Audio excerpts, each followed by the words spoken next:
কে পোশাক বলে দেয় এই নারীটা ভদ্র না অভদ্র, পোশাক বলে দেয় এই মেয়েটা কোন ঘরের মেয়ে। আওয়াজ করে বলেন ঠিক কিনা? আপনি জানেন না আপনারা সস্তা পণ্য বানায়, ভোগের পণ্য, বিলবোর্ডে আপনাকে উলঙ্গ করে উপস্থাপন করে। এই অশ্লীলতার সাথে ইসলামের কোনো সম্পর্ক। এজন্য আল্লাহ বলেন আমি অশ্লীলতাকে হারাম করেছি।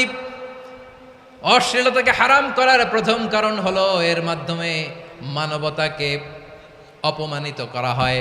কারণ মানুষের সম্মান মানুষের পোশাকে।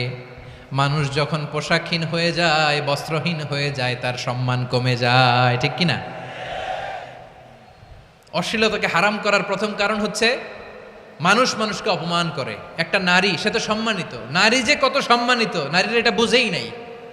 বিশ্বনবী বলেন আর দুনিয়া কুল্লুহা মাতা ওয়া খায়রু মাতা'আদ দুনিয়া আল মারআতুস সালিহা। আমার বোনেরা, 5টা প্যান্ডেলে আপনারা এলইডিতে আমার আলোচনা শুনছেন, আমি জানি আপনাদের এই গর্ভ যে কত দামি আপনি জানেন না। আপনার পেট থেকেই আসবে আগামী দিনের সালাহুদ্দিন আল আইয়ুবী, আপনার পেট থেকেই আসবে অনাগত